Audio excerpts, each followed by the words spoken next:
Ya, berikutnya tentang manajemen untuk dental anxiety atau lingkungan dental. Manajemennya bagaimana? Manajemennya tadi kalau kita lihat dari beberapa tadi sebelumnya berdasarkan assessment itu ada beberapa hal yang bisa dilakukan. Nah, ini apa saja yang bisa dilakukan? Aspek-aspeknya itu bisa dari komunikasi, kemudian relaksasi, pengalihan atau distraksi tadi juga sudah dibahas, kemudian kurangi faktor pengganggu dan sedasi. Ya, intinya itu yang bisa kita lakukan untuk dental anxiety. Ya, intinya hal-hal yang bisa kita lakukan ada 5. Nah, kemudian pertama komunikasi. Komunikasi apa? Komunikasinya tentu komunikasi terapeutik. Jadi dalam kita berkomunikasi itu mengurangi tingkat kecemasan pasien itu sudah merupakan prediktor dari keberhasilan perawatan. Ya, apa saja itu komunikasi terapeutik yang perlu dilakukan nanti akan kita lihat di belakang. Ya, kemudian relaksasi. Ya, relaksasi itu dikurangi ketegangan otot pasiennya, ya, kemudian pernafasannya diatur, ya. Jadi apa namanya tidak perlu menekan terlalu apa kuat ya pada pasien. Jadi diajak santai dulu, ya, tarik nafas dan mengatur nafas dan seterusnya. Itu relaksasi. Nah, relaksasi ini bisa dibantu juga dengan pengalihan atau distraksi. Nah, di mana nih? Di sini ada di dalam ruang praktek Anda besok usahakan ya ada audio. Ya, audio itu alunan ada sound system untuk mengeluarkan musik. Ya. Nah, tentu keluarkan musik yang itu akan menenangkan, yang soothing ya, yang jangan menggunakan audio atau musik yang justru itu membangkitkan semangat atau yang terlalu keras dan lain sebagainya. Jadi ini sama seperti kalau ada hipnoterapi, ya itu juga menggunakan musik, ya menggunakan suara tertentu, ya itu bisa mengurangi, jelas sangat bisa mengurangi kecemasan. Kemudian video atau gambar ya boleh saja di dalam ruang praktek diberi apa namanya tentu dengan mempertimbangkan model gambarnya ya harus mudah dibersihkan, tidak menangkap kotoran dan lain sebagainya. Kemudian video menyediakan TV di dalam atau di dental unit pun boleh juga ya untuk mengalihkan fokus pasien dari kecemasannya ya. Nah, itu sangat perlu ya, minimal ada audio. Ya, jangan sampai ruangan praktek Anda nanti tidak ada audio ya, kemudian hanya yang terdengar hanya suara bur, suara kompresor dan lain sebagainya, itu betul-betul akan sangat menyiksa pasien Anda. Kemudian berikutnya kurangi faktor pengganggu. Sight, sound, sensations, dan smells. Ya, 4 hal ini bisa sangat berpengaruh pada kecemasan orang. Jadi sights itu apa yang bisa dia lihat gitu ya. Kalau Anda di dalam ruangan klinik Anda itu tadi terlalu bersifat Anda displaykan tang, ya, Anda displaykan bur dan lain sebagainya, maka itu akan sangat mencemaskan pasien. Sounds ya. Ada penelitian dulu mungkin kalau Anda pernah mengikuti. Nah, suara bur ya, suara low speed apalagi high speed ya. Itu bila diganti atau diberi alat khusus yang kemudian itu suaranya tidak menjadi seperti yang menyakitkan itu ya, tapi ada suara bersiul, maka itu akan mengurangi juga tingkat stresan ya. Sensations ya. Ya, dalam melakukan perawatan jangan sampai Anda melakukan hal-hal yang itu menyakitkan ya, karena itu sangat berpengaruh. Kemudian smells, nah ini juga salah satu ciri kalau ruangan klinik itu diusahakan jangan sampai berbau alkohol atau berbau detol ya, karbol ya. Nah itu identik itu bau-bau yang ya itu apa, kalau kita sih merasa nyaman ya, karena itu ada menunjukkan bahwa ruangan kita um, um, um, suci hama itu tidak ya, tapi itu adalah salah satu jaminan bahwa bau-bau alkohol, detol dan lain sebagainya itu bahwa kita mengendalikan uh, mengendalikan infeksi ya, atau mengendalikan juga cross infeksi, mengendalikan jumlah mikroorganisme itu boleh saja, tapi di mata pasien atau di hidung pasien ya, itu malah menjadi satu hal yang berbeda. Jadi tidak ada salahnya bahwa bau-bau klinik itu tadi ya, dalam tanda kutip itu diminimalkan ya, beri pengharum ruangan dan lain sebagainya, sehingga itu tidak membuat pasien menjadi cemas.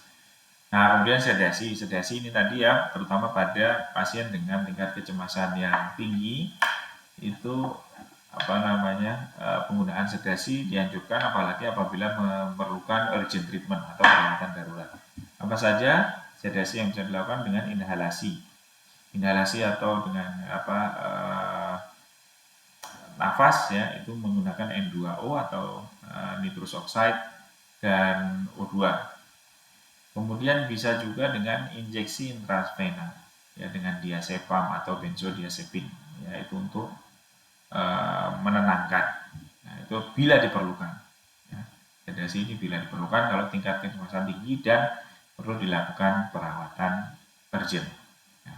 Oke. Nah, kalau kita masuk ke komunikasi, maka ada beberapa strategi komunikasi yang perlu diperhatikan.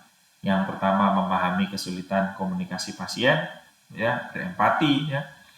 Kalau pasien panik, tentu dia akan tadi ya berbicara cepat, kemudian mungkin ada yang diulang-ulang atau mungkin ada yang salah-salah. Nah, itu harus kita pahami.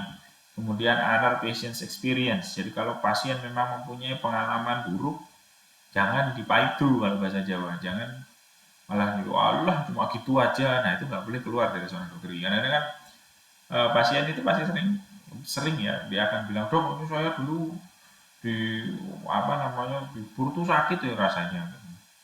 Kemudian ada, oh ya gitu aja kok sakit, oh, itu cuma sedikit. Nah, jangan seperti itu ya, karena pasien akan merasa dia wah jangan-jangan dia bilang begitu, dia akan ulangin lagi nih dokter gitu kan. Jadi kalau memang pasien punya pengalaman rasa sakit, oh iya ya, ya oke nanti saya akan hati-hati gitu ya, karena memang kalau di bur itu kalau semakin dalam dekat dengan dengan saraf dan giginya itu memang akan ada rasa sakit gitu. Nah ini nanti saya akan hati-hati. Jadi kalau udah mungkin ada rasa sakit, tolong ini ya, tolong kasih ke tanda ya. Nah, gitu. Sehingga pasien akan merasa oh ini dokternya eh, memahami apa yang saya rasakan, dia mau mengerti gitu. Jadi informasi yang saya sampaikan berguna. Kemudian picu pasien untuk bertanya ya. Jadi pasien yang panik itu bisa saja banyak pertanyaan ya untuk menunda-nunda supaya tidak segera dirawat gitu. Tapi ada juga pasien yang dengan kepanikan yang dia kemudian tidak mau sama sekali berinteraksi. Nah, itu harus dipicu bagaimana caranya supaya dia bertanya. Kemudian lakukan konfirmasi dan feedback dalam perawatan. Ada bedanya konfirmasi dan feedback. Jadi kalau kita mengkonfirmasi itu adalah kalau kita sudah memberikan penjelasan, ya, kemudian kita akan tanya kepada pasien itu gimana, seumpamanya ya, ini nanti setelah Anda sudah selesai saya cabut, nanti kalau sudah selesai saya cabut maka saya minta Anda untuk tidak makan dan minum yang panas dulu, ya, dan usahakan untuk makan dan minum yang dingin-dingin aja. Nah, kalau Anda melakukan konfirmasi, maka Anda akan bertanya. Kalau Anda feedback dulu ya, kalau Anda melakukan feedback, maka Anda akan bertanya, gimana, sudah jelas belum apa yang harus dilakukan setelah pencabutan nanti? Kalau dia jawab, ya, sudah, itu feedbacknya dia. Nah, tapi lebih dalam dari itu adalah konfirmasi. Jadi kalau kita mengkonfirmasi, maka kita tidak hanya menanyakan gimana sudah jelas belum, gitu enggak. Tapi yang kita lakukan adalah oke, nanti kalau sudah selesai cabut, sebaiknya Anda makan sop panas atau makan es krim ya. Gitu.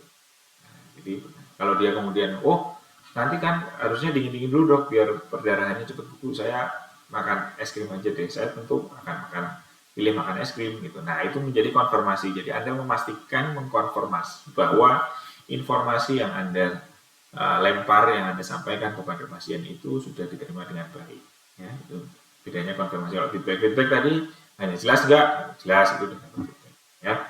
Oke, help patient learn more. Jadi kita harus membantu pasien untuk tahu lebih banyak tentang perawatan yang akan dia alami, tahu lebih banyak tentang alternatif yang bisa dilakukan, tahu lebih banyak tentang resikonya dan lain sebagainya. Kecuali untuk perawatan yang sifatnya darurat ya. Kalau darurat ya pokoknya kita harus selesaikan secepat mungkin ya, tidak mungkin kita help patient learn more. Tapi kalau itu tidak darurat itu lebih baik ya harus dilakukan. Nah, strategi pengelolaan rasa cemas ada beberapa tahap, ada tahap primer, sekunder, dan tersier. Nah, untuk tahap primer, apa yang bisa dilakukan? Itu adalah untuk membentuk lingkungan yang aman dan membiarkan pasien merasakan dia bisa mengontrol situasi itu. Ya, di sini bisa menggunakan metode Tail-Shodu, mungkin di KGA atau di Pedodonsia Anda juga akan mendapatkan bahwa memberi tahu apa yang akan dilakukan, kemudian show, memperlihatkan nanti akan seperti apa, dan kemudian do, ya, melakukan pada pasien itu. Menciptakan lingkungan yang aman untuk pasien secara psikologis itu baru tahap primer. Ya. Tahap sekundernya bertujuan untuk menghilangkan rasa takut dengan membentuk pola komunikasi yang baik dengan pasien. Ya, jadi kalau tadi tahap primer itu lingkungan di sekitar kita modifikasi, ya nanti yang akan kita lakukan juga kita tunjukkan. Nah, secara psikologis itu pasien akan merasa aman. Ya, kita membuat pasien merasa aman berada di bawah perawatan kita. Nah, kemudian untuk yang sekundernya itu lebih dalam lagi, yang kita lakukan adalah untuk mengurangi rasa takut dengan berkomunikasi yang baik langsung pada pasien. Kesanggupan pasien berkomunikasi dan mulai rasa percaya diri sehingga pasien dapat bersifat kooperatif itu adalah merupakan tanda keberhasilan. Ya.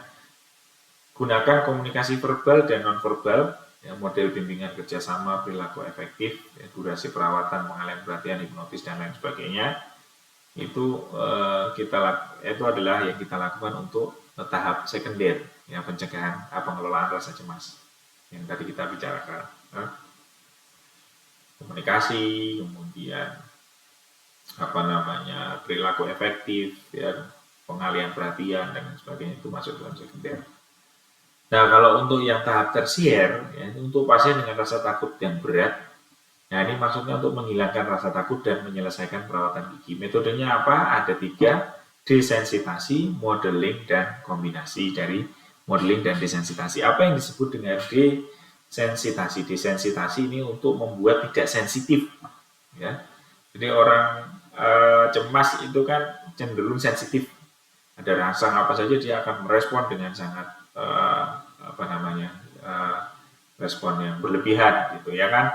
Nah, ini kita buat dia tidak sensitif ya, desensitasi. Ini memberikan rangsangan yang membuat takut atau cemas sedikit demi sedikit. Rangsangan tersebut berikan terus sampai pasien tidak takut atau tidak cemas lagi.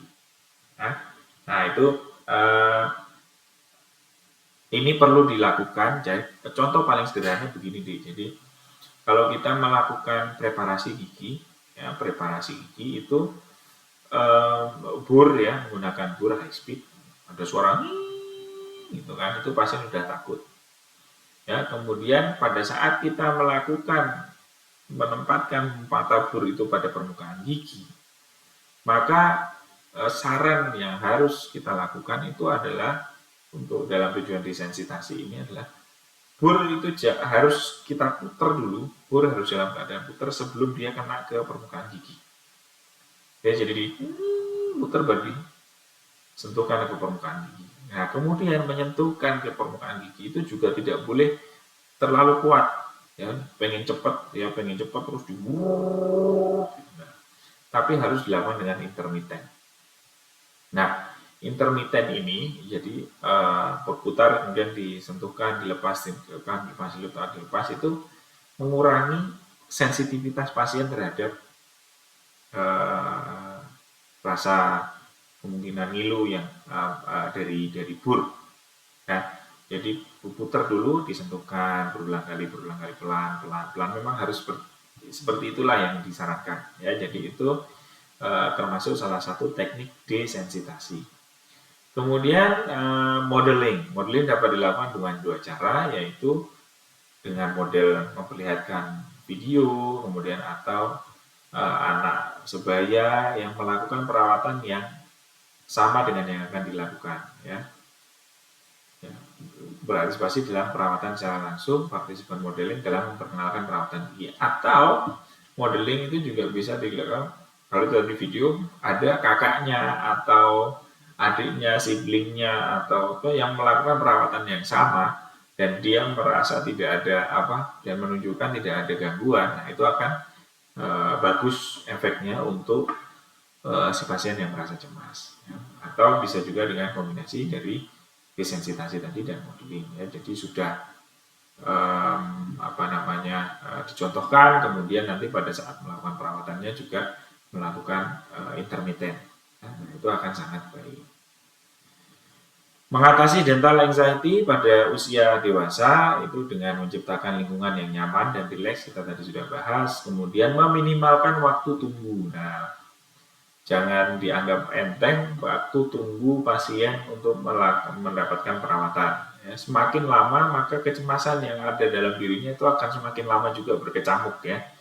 Sehingga nanti pada saat dia sudah masuk itu tingkat kecemasannya sudah sangat tinggi. Nah, ini kita harus berhati-hati. Jadi sebisa mungkin diminimalkan waktu tunggu di klinik kita ya. Kalau bisa dengan perjanjian maka dengan perjanjian ya. Jadi pasien tidak perlu menunggu terlalu lama karena dalam menunggu tadi bisa juga dari perawatan yang sebelumnya dia dengar suara dan lain sebagainya. Nah, itu akan berakibat buruk. Dan kemampuan komunikasi dokter gigi yang baik, tadi sudah ada beberapa langkah yang perlu dilakukan. Kemudian berikan penjelasan tentang prosedur perawatan yang akan dilakukan, mengetahui penyebab timbulnya anxiety. Ya, tadi ada prior knowledge. Jadi apalagi kalau moderat ya, maka kalau ada yang level kecemasannya moderat, maka kita cari informasi apa penyebab kecemasannya ya. Nah, itu nanti harus kita minimalkan di dalam ruang praktek. Kemudian bantuan farmakologis ini tadi sedasi dengan nitrous oxide. Peka terhadap tanda dan gejala terhadap anxiety ya, tadi kalau sudah berkeringat, kemudian gemetaran, pucat, nah itu berarti dia sudah masuk ke anxiety. Karena kecemasan yang berlebihan pun bisa menyebabkan pasien menjadi sinkop. Ya, kalau kehilangan kesadaran ya karena kekurangan oksigen ya. Nah, itu kita harus peka. Kemudian coba mengerti perasaan pasien dengan memperlihatkan bahwa serius ingin membantu pasien ya, empati, kemudian menghindarkan keadaan tegang atau defensif jika pasien mengutarakan komplain atau kemarahan. Kalau pasien, apalagi pasien cemas ya, marah, komplain, nah itu kita tidak perlu defensif ya. Sesuaikan saja. Kemudian berbicara dengan pelan, menghindari perkataan yang bersifat menekan ya. Jadi termasuk keterampilan komunikasi ya, jadi gusto judgmental nggak boleh ya, udahlah gini aja besok pasti bagus, atau udah nggak usah lebay toh, nah itu nggak boleh ya. Membantu pasien mengutarakan perasaan mereka secara verbal dan mencoba mengidentifikasi sumber anxiety pasien, dan jangan menerka-nerka asal anxiety pasien tanpa bertanya ya. Sebagian pasien tidak atau belum mengetahui anxiety mereka, jadi usahakan untuk mengidentifikasi sebetulnya pasien itu yang ditakutkan apa ya. Nah, kalau kita sudah dapat itu, maka hal yang menakutkan itu kan bisa kita eliminasi. Dan jangan sok tahu ya, jangan sok tahu juga nggak boleh gitu. Jadi ini gara-gara ini, dulu pernah sakit ya makanya jadi sekarang takut gitu. Nah, itu nggak boleh ya. Karena dan harap diketahui juga bahwa belum tentu pasien tahu rasa anxiety-nya. Oke, ini adalah slide terakhir dari materi kita tentang dental anxiety. Kesimpulannya adalah bahwa pasien dengan anxiety disorder berbeda dengan pasien dengan kecemasan normal. Tadi sudah saya bicarakan di awal ya, yang kita bicarakan bukan kecemasan biasa saja, tapi ini kecemasan yang masuk dalam disorder atau kelainan. Hal tersebut akan berdampak buruk dalam perawatan. Nah, untuk menghadapi pasien yang memiliki kecemasan tadi dapat dibangun dengan menggunakan komunikasi terapeutik. ya tadi dengan empati, kemudian memberikan informasi, ya, tidak judgmental dan seterusnya tadi yang sudah kita bahas. Oke, jadi itu yang bisa saya sampaikan terkait dengan komunikasi pada pasien dengan dental anxiety atau dengan kecemasan. Mudah-mudahan berguna sebagai bahan pembelajaran pada topik ini. Sekian dari saya, selamat pagi, selamat siang, sore, atau malam. Assalamualaikum warahmatullahi wabarakatuh.